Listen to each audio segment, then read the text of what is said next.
이 시간 주시는 하나님의 말씀 함께 찾아보기 원합니다. 만군의 여호와여, 주의 장막이 어찌 그리 사랑스러운지요. 내 영혼이 여호와의 긍휼을 사모하여 실현하며 내 마음과 육체가 살아계시는 하나님께 부르짖나이다. 나의 왕 나의 하나님, 만군의 여호와여, 주의 제단에서 참새도 제 집을 얻고 제비도 새끼들 보금자리를 얻었나이다. 주의 집에 사는 자들은 복이 있나니 그들이 항상 주를 찬송하리이다. 주께 힘을 얻고 그 마음에 시온의 대로가 있는 자는 복이 있나이다. 그들이 눈물 골짜기로 지나갈 때 그곳에 많은 샘이 있을 것이며 이름이가 보기를 채워주나이다. 그들은 힘을 얻고 더 얻어 나아가 시온에서 하나님 앞에 각기 나타나리이다.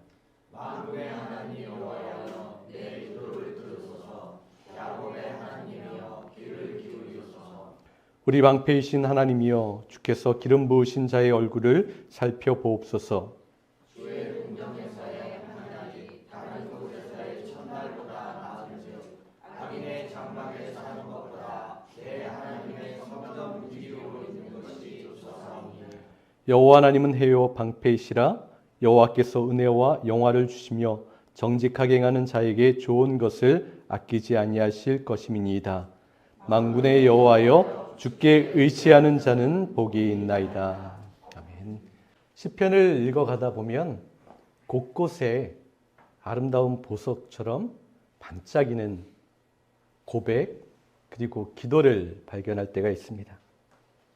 마치 길을 걷다가 바닥에 빼꼼히 솟아있는 작은 조각을 바라보면서 그것이 반짝이는 것을 보면서 눈길을 빼앗기는 것과 같은 그러한 상황을 받아들이게 됩니다. 그 중에 하나는 시편 27편 4절에서 반짝이고 있어요. 우리 한번 같이 읽어볼까요? 주님, 나에게 단 하나의 소원이 있습니다. 나는 오직 그 하나만 구하겠습니다. 그것은 한평생 주님의 집에 살면서 주님의 자비로우신 모습을 보는 것과 성전에서 주님의 아름다움을 사모하는 것입니다. 오늘 본문에 나온 말씀과 비슷한 말씀이 여기에도 담겨 있어요. 시편 42편 1절과 2절에도 이렇게 울려 퍼집니다. 하나님, 사슴이 시냇물 바닥에서 물을 찾아 헐떡이듯이 내 영혼이 주님을 찾아 헐떡입니다. 하나님, 곧 살아계신 하나님을 갈망하니 내가 언제 하나님께로 나아가 그 얼굴을 배울 수 있겠습니까? 시편 96편 8절에서 11절도 한번 보십시오. 아름답고 거룩한 옷을 입고 여호와께 예배하라. 온 땅아 그 앞에서 떨지어다. 모든 나라에 이르기를 여호와께서 다스리시니 세계는 굳게 서서 흔들리지 않는다. 여호와께서 만민을 공정하게 판결하신다 하여라. 하늘은 즐거워하고 땅은 기뻐 외치며 바다와 거기에 가득 찬 것들도 다 크게 외치라. 이 시편의 말씀들은 교회가 또 우리가 어떻게 해야 하는지를 아주 선명하게 말씀하고 있어요. 교회 공동체로 모인 우리들이 추구해야 하는 것, 바라봐야 하는 것, 소망해야 하는 것, 집중해야 하는 것, 또 힘써야 하는 것이 무엇인지를 분명하게 알려주십니다. 여러분, 하나님께서 우리에게 원하시는 것이 무엇일까요? 주님의 몸된 교회로 부르심을 입은 우리에게 주님께서 소망하시는 것, 하나님께서 기뻐하시는 것이 무엇일까요? 여러분, 교회가 본질을 잃어버리면 맡을 잃은 소금이 버려져서 밟히는 것과 동일합니다. 그렇게 밟힐 수밖에 없어요. 교회가 추구해야 하는 방향을 놓치면 배가 산으로 갈 수밖에 없습니다. 한국의 어느 교회에서 청소년을 전도하는데 이러한 방법을 사용했습니다. 아이들이 올 때마다 예배에 오면 10,000원씩을 준 거예요. 소문이 나면서 매주 학생들이 100명 이상씩 모여왔다고 합니다. 더 소문이 나면서 그 주위에 일진 애들도 모여들었대요. 예배 마치고 나오는 아이들을 협박하고 때려서 그 돈을 빼앗았다고 합니다. 근데 한 발 더 나아가서 그 일진 아이들이 친구, 후배, 주위에 보이는 모든 아이들을 협박해서 교회에 참석하게 해서 교회 갔다 나오면 그 돈을 빼앗았다고 합니다. 또 어떤 교회에서는 인터넷 아르바이트 구인 광고 사이트에 이러한 광고를 실었어요. 전도 축제에 참석하고 새신자 교육을 받으면 일당 3만 원을 지급한다는 그러한 글이었습니다. 제가 예전에 알고 있었던 한 교회에는 아주 독특한 전통이 있었어요. 꽤 큰 교회였는데요. 주보에 헌금자 명단을 실을 때 어떤 전통이 있었냐면 헌금을 내는 사람들의 그 금액, 그 순서를 매겨서 가장 많이 낸 사람을 가장 첫 번째부터 이름을 실었습니다. 상위에 몇 명의 사람들이 시기하기도 하고 질투하기도 하면서 엎치락 뒤치락 그 순서가 변경되기도 했다고 합니다. 자기 이름이 끝자락에 나오는 것을 보는 사람들, 그 마음의 자괴감이 얼마나 컸을까요? 나중에 의리의리한 예배당을 지었다는 그런 이야기를 들었어요. 여러분, 교회 개혁이 왜 일어났는지 아십니까? 여러 가지가 있지만 그 중에 가장 중요한 핵심은 돈에 있었어요. 돈 때문에 교회 개혁이 일어났다는 거예요. 교회가 타락을 했는데 그 문제의 중심이 돈에 있었습니다. 교인을 사람으로 보는 것이 아니라 그 교인을 헌금하는 돈으로 보았던 거예요. 교인을 돈으로 봤습니다. 저 사람이 가지고 오늘 돈을 먼저 계산했어요. 저 사람을 보면서 예배당 건물 하나하나 올라가는 벽돌이라고 그렇게 생각합니다. 그래도 부족하다고 생각했는지 면죄부라는 것을 만들어서 팔기 시작했어요. 돈으로 가족들의 구원을 약속했습니다. 사랑하는 이미 죽은 가족들을 위해서 천국의 티켓을 만들어서 그렇게 판매를 하기 시작했던 거예요. 탐욕스럽게 팔았습니다. 그렇게 모아들인 돈으로 어떤 일들을 했습니까? 더 화려하게, 더 크게, 더 높게, 더 예술적으로 예배당 건물들을 경쟁하듯이 세워갔습니다. 지금 유럽과 남미에 남아있는 아름다운 예배당, 성당 건물들이 그 결과물들인 거예요. 물론 모일 공간이 필요합니다. 그 공간을 통해서 여러 가지 일들을 할 수도 있어요. 그런데 가장 중요한 것을 잃어버리면 안 됩니다. 그 중심을 놓치면 안 돼요. 하나님을 신실하게 믿으며 예배하는 한 사람 한 사람이 가장 중요하다라는 이 핵심을 놓치면 안 됩니다. 헌금 적게 내도, 아니 내지 못해도 그것으로 비난받거나 무시당하면 안 되는 거예요. 그 존귀함이 훼손당하지 않습니다. 예배하는 자리에서 주님의 아름다움과 그 은혜를 사모하는 거예요. 우리가 처음에 시편의 말씀들을 읽었죠. 사슴이 시냇물을 찾아 헐떡이듯이 그러한 사모함과 간절함으로 하나님을 찾는 것, 예배하는 것, 그것이 하나님께서 기뻐 받으시는 모습인 거예요. 하나님의 얼굴을 구해야 합니다. 아름답고 거룩하고 정의로운 옷을 입고 예배 자리에 나아가야 하는 거예요. 그것이 가장 먼저인 것입니다. 하나님께서 정의롭게 공의롭게 판단하신다는 것, 그것을 인정해야 합니다. 하나님을 진심으로 기뻐하는 거예요. 미가 6장 6절에서 8절 말씀을 보십시오.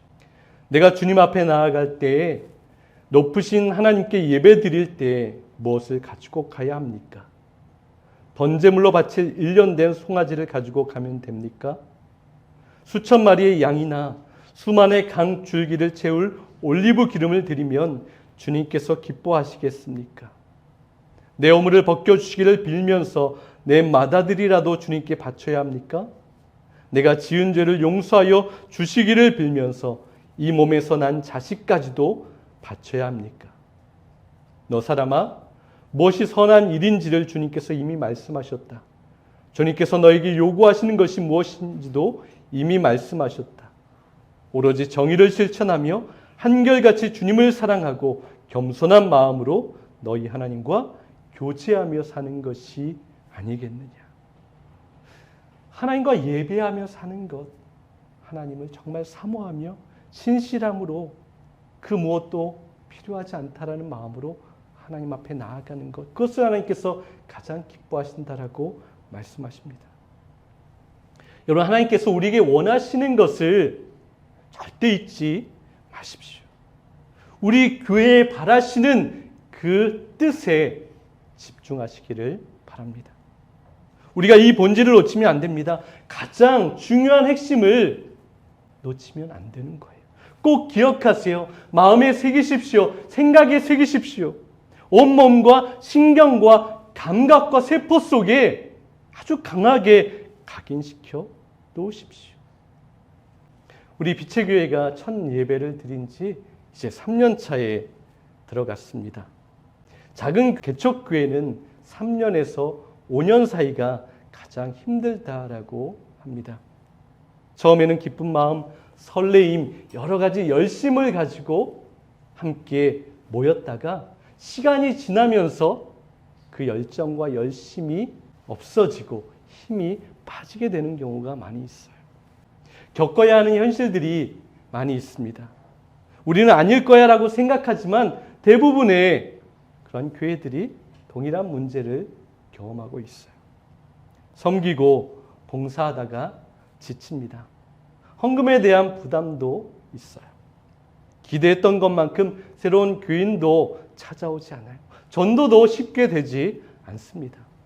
역동성도 떨어집니다. 뭔가 새로운 변화도 없어요. 내가 기대했던 것들을 얻지 못하게 될 때가 있어요. 생각했던 것들이 깨어지기도 합니다. 그래서 지치고 힘을 잃어버리는 경우가 작은 교회는 참으로 많이 있어요. 신학교에서 같이 공부했던 동기 목사님들의 소식을 가끔 접하게 됩니다. 그 중에서도 개척을 하신 목사님들의 소식을 찾아볼 때가 있어요. 그 중에 한 분은 이웃교회 초청을 받아서 설교하셨던 내용을 본 적이 있어요. 자기를 소개하면서 저쪽 상가 2층에서 개척한 지 몇 년 된 목사입니다. 개인적으로 바라는 것은 올해는 예수님의 제자 숫자인 12명의 사람들이 모여서 예배했으면 좋겠습니다. 라는 그러한 이야기를 하셨어요. 또 다른 한 분은 새로운 지역으로 이사를 하셔서 거기에서 개척을 하셨는데 교인은 한 명도 없고 자신의 가족들끼리 모여서 예배를 하셨습니다. 그리고 가정경제를 책임지기 위해서 택배 일도 하세요. SNS에 사진을 하나 올리셨어요. 지역교회에 물건을 배달하러 가서 그 교회 사진을 올려놓고 그런 글을 쓰셨어요. 나는 언젠가 일을 좀 그만두고 교회 사역만 전념할 수 있을까라는 그러한 한 줄 글을 쓰셨습니다. 그리고 또 다른 한 분도 개척을 하셔서 지역 봉사도 열심히 하고 전도도 하시고 여러 가지 행사에 잘 참여하셨어요. 그러다 어떤 분을 만났는데 그분은 같은 교단에 멀리 떨어져 있는 큰 교회를 다니시는 분이셨습니다. 이야기를 나누다가 멀고 힘들어서 교회도 자주 못 가고 빠질 때가 많다라고 이야기를 하셔서 목사님이 이렇게 이야기하셨어요. 우리 교회는 여기 가까이 있으니까 한번 오세요 라고 이야기했는데 그분이 꼭 찾아가겠습니다 라고 이야기했는데 아무리 기다려도 그분이 나타나지 않으셨다라고 이야기합니다. 함께 신학교에서 공부했던 동기 목사님들이에요. 굉장히 좋은 분들이십니다. 훌륭한 목회자세요. 교회를 개척하면서도 건강하고 올바르고 성경적인 그러한 교회를 세워가기 위해서 그러한 마음과 헌신을 가지고 교회를 시작했습니다. 그런데 현실 앞에서 많이 힘들어하는 모습을 보게 됩니다. 무엇인가 눈에 보이는 결과물이 없어서 힘을 잃어하는 그러한 모습들을 멀리서 지켜봅니다. 그리고 우리 교회를 봅니다. 우리 교회의 현실도 비슷하죠. 어려움이 있어요. 답답한 것도 있습니다. 해결할 것도 있어요. 문제도 있습니다. 아직까지 또한 풀어야 할 것들도 많이 있는 것 같아요. 기대했던 것이 깨어지기도 합니다. 그래서 올해 기도하고 소망하는 가운데 주께 힘을 얻어가는 교회가 되었으면 좋겠다라는 마음이 간절하게 제 마음 가운데 있었어요. 여러분들에게도 주님께서 주시는 힘을 얻어서 다시 한번 달려가는 놀라운 은혜가 있기를 원합니다. 저는 솔직히 우리 교회가 작은 개척교회이지만 그저 매주일 함께 이렇게 예배할 수 있다는 것이 얼마나 감사한지 모릅니다. 그리고 일을 하면서 목회할 수 있다는 것도 정말 행복해요. 저는 개척교회 사역이 저에게 맞는 것 같아요. 너무 감사하고 행복한 마음으로 여러분과 함께 예배하고 있습니다. 교회를 시작하면서 지금까지 겪었던 또 지금 겪고 있는 또 앞으로 생길 여러 가지 어려움과 문제들이 분명히 있을 거예요. 처음 개척을 놓고 준비하면서 그러한 일이 분명히 있을 거라는 그러한 생각도 했습니다. 그리고 그 모든 것들을 잘 감당해야 한다라는 그러한 결단을 하면서 교회 사역을 시작했어요. 그리고 단지 소망했던 것은 주일마다 드리는 예배 가운데 하나님의 놀라운 임재 가운데 진정 하나님께서 기뻐하시는 진리와 진실 가운데 열정과 사모함 가운데 하나님께서 받으실 만한 예배를 드리는 그러한 모습이 있었으면 참 좋겠다. 그리고 그 예배 드린 것을 통하여서 주신 말씀의 도전을 통하여서 한 주간 나의 삶의 자리로 나아가서 우리가 우리의 삶의 자리로 나아가서 주님의 거룩한 빛을 비추고 빛과 소금으로 살아내는 그러한 그의 공동체가 되었으면 좋겠다라는 그러한 마음을 가졌습니다. 여러분, 교회의 목적이 바로 이것입니다. 하나님께서 우리에게 바라는 것이 하나님을 기뻐하며 그저 예배하는 것, 그것이 가장 중요한 거예요. 그런데 우리는 때로 이것을 놓칠 때가 있어요. 큰 교회뿐만 아니라 작은 교회도 마찬가지입니다. 여러 가지 문제에 몰입되다 보면 이 중심을 놓칠 때가 참으로 많이 있다는 거예요. 그렇게 예배 가운데 하나님의 놀라운 은혜와 도전을 받고 한 주간 우리의 삶의 자리에서 그리스도의 제자로 살아가면 단 두 사람이 모여서 예배해도 그것보다 더 아름답고 넘치는 축복의 자리가 없다라고 하나님께서 우리에게 말씀하시는 거예요. 여러분, 우리는 현실의 삶과 그 모습을 보면서 낙심하지 말고 다시 한번 주께 힘을 얻어서 새롭게 또한 독수리가 날개쳐 올라가듯이 힘을 얻는 저와 여러분이 될 수 있기를 간절히 소망합니다. 본문 4절을 보세요. 주님의 집에 사는 사람들은 복됩니다. 그들은 영원토록 주님을 찬양합니다. 시편에서 주님의 집, 또한 다른 번역에는 성전이라고 이야기하는데 이것은 예루살렘 성전을 이야기하고 있어요. 그런데 우리가 깊이 들어가 보면 이건 단지 어떤 물리적인 자리나 공간만을 이야기하는 것이 아닙니다. 우리가 있는 곳이 어디든지 주님과 함께하고 있다면, 하나님을 바라보고 있다면, 하나님을 의식하고 있다면 그것이 바로 하나님의 거룩한 집이 되고 주님의 거룩한 성전이 되는 거예요. 그리고 거기에서 우리가 하나님을 바라보며 찬양하고 예배하고 있다면 그것이 시온의 대로이고 거룩한 성전이 되는 것입니다. 진실한 마음이면 됩니다. 하나님을 향한 감사와 기쁨이면 충분합니다. 단 두 사람, 세 사람이 모여도, 우리 가족만 모여도, 우리 공동체가 모이면 거기에서 하나님께서 임재하시는 것을 뜨겁게 또한 절실히 느낄 수 있게 됩니다. 5절을 보세요.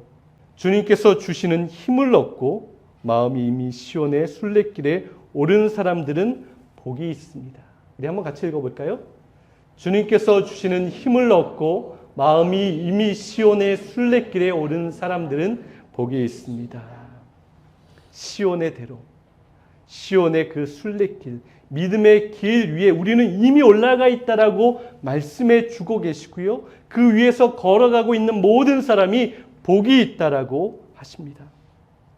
그런데 성경적인 배경을 보면 이 시온의 대로, 이 믿음의 순례길은 자연스럽게 이미 만들어져 있었던 길이 아닌 거예요.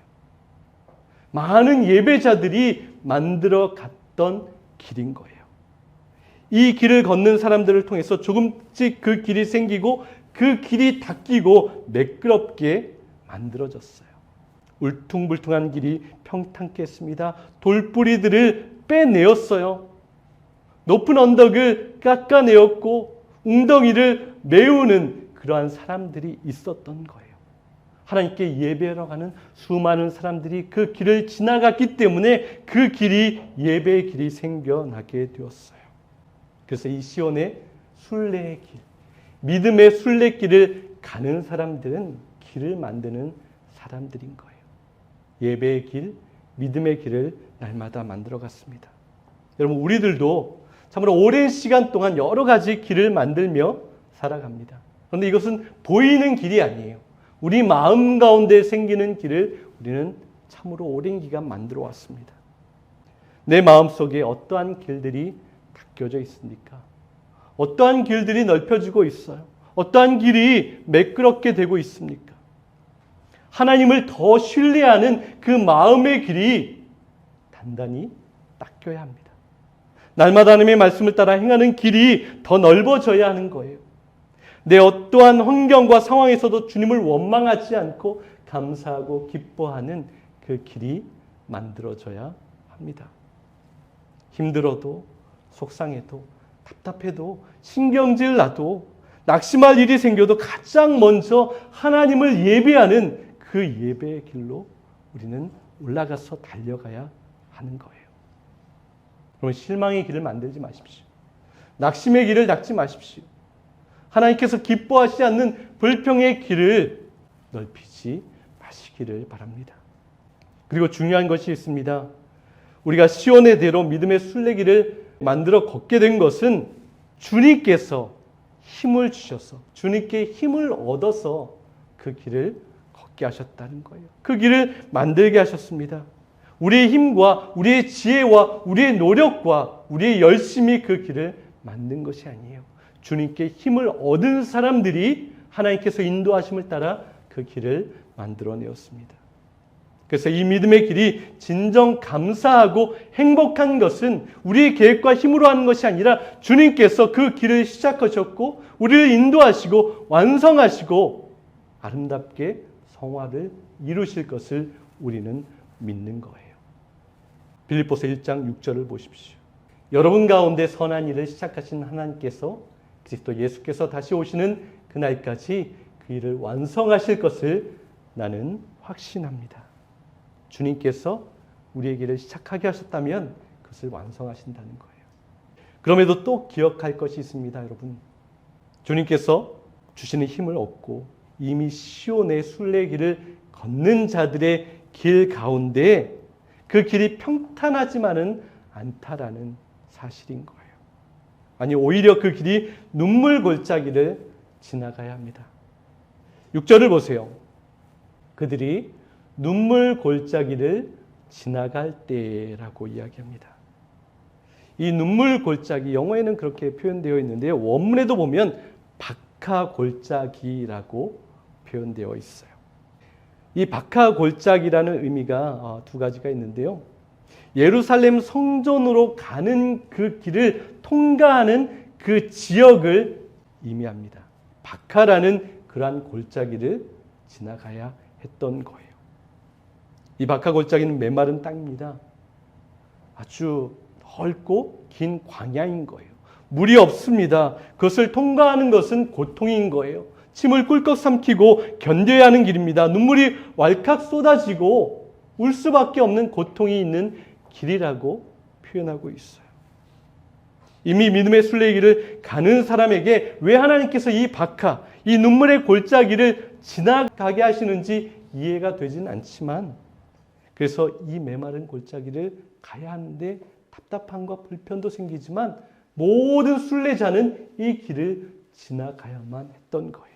박하라는 원어의 뜻 자체가 눈물이라는 의미를 담고 있습니다. 울음이라는 뜻을 담고 있어요. 그러니까 이 거친 길을 갈 때 누구나 눈물 흘리는 고통과 아픔을 경험해야 했습니다.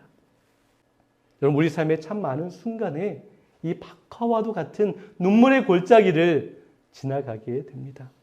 아프고 두렵고 고통스럽고 외롭고 서럽고 답답한 눈물의 골짜기를 통과합니다. 그것은 교회도 마찬가지예요. 교회도 그러한 길을 통과해야 합니다. 우리 개인도 그렇습니다. 우리의 가정도 마찬가지예요. 그러한 눈물의 골짜기를 지나갑니다. 기쁜 일보다는 답답한 일들이 우리의 길 가운데 많이 있어요. 그런데 여러분, 이 눈물 골짜기는 특별하거나 이상한 것이 아니라고 오늘 말씀에 기록합니다. 이 눈물의 골짜기 자체가, 이 박하 골짜기 자체가 바로 시온의 순례의 길의 한 부분인 거예요. 다른 길이 아닙니다. 믿음의 길 가운데 있는 눈물의 골짜기예요. 같은 길입니다. 시온의 길은 걷고 싶고 이 눈물의 골짜기는 걷기 싫다. 다른 길이 아니라는 거예요. 그 길을 걷다 보면 분명히 통과해야 하는 거예요. 하나님을 향해 걸어가는 그 길의 한 부분입니다. 나만 당하거나 나만 특별히 어렵거나 나만 슬픈 것이 아니에요. 모든 교회가, 모든 성도가, 모든 사람들이 다 지나가야 하고 견뎌야 하는 길입니다.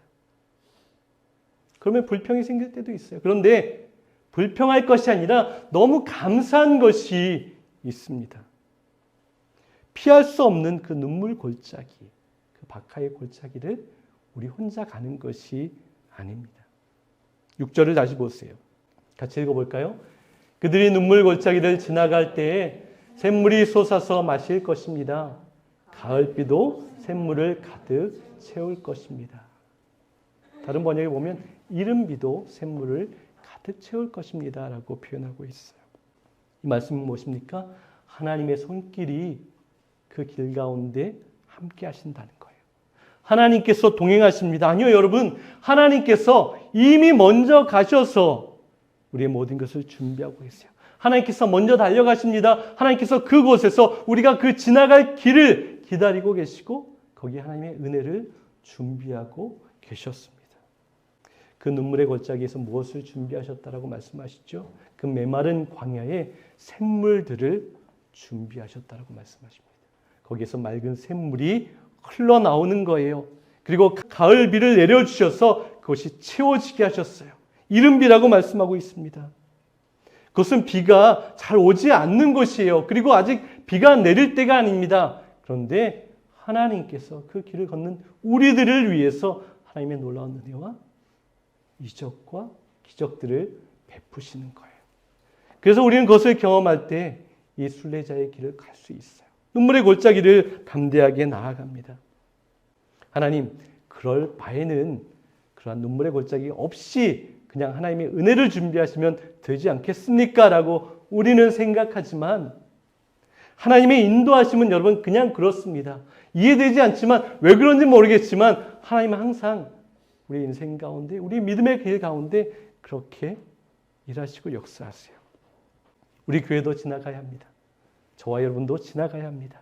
우리 가족들도 지나가야 하는 거예요. 그것에서 은혜를 누리게 하십니다. 그것에서 하나님을 더 목마름으로 예배하게 하시는 거예요. 우리에게 어려움이 있었기 때문에 더 간절히 기도할 수 있습니다. 우리에게 예배하지 못했던 그 순간들이 있기 때문에 더 사모함으로, 더 간절함으로, 기쁨으로 예배할 수 있는 거예요. 하나님께서 우리를 사랑하셔서 이미 그 모든 것을 준비하셨어요. 우리가 이미 알고 기도해서 아니면 무엇인가를 해서 거기에 샘물을 준비하시고 비를 내리신 것이 아니에요. 우리는 아무것도 한 것이 없지만 하나님께서 다 하시고 이미 우리를 위해서 예비하신 것입니다. 그렇다면 여러분, 힘을 잃지 마십시오. 실망하지 마세요. 두려워하지 마십시오. 담대하게 눈물의 골짜기도, 시온의 그 순례의 길도, 믿음의 순례의 길도 담대함으로 달려가시기를 바랍니다. 7절 보세요. 같이 읽겠습니다. 그들은 힘을 얻고 더 얻으며 올라가서 시온에서 하나님을 우러러 뵐 것입니다. 그렇습니다, 여러분. 힘을 얻고 더 얻어야 하는 거예요. 주님께서 우리에게 힘을 주시고 또 힘을 주십니다. 그래야 갈 수 있어요. 매일 매 순간 하나님께서, 우리 주님께서 주시는 그 힘을 날마다 새롭게 덧입는 것입니다. 왜 우리가 쓰러집니까? 왜 우리가 낙심합니까? 왜 우리가 실망합니까?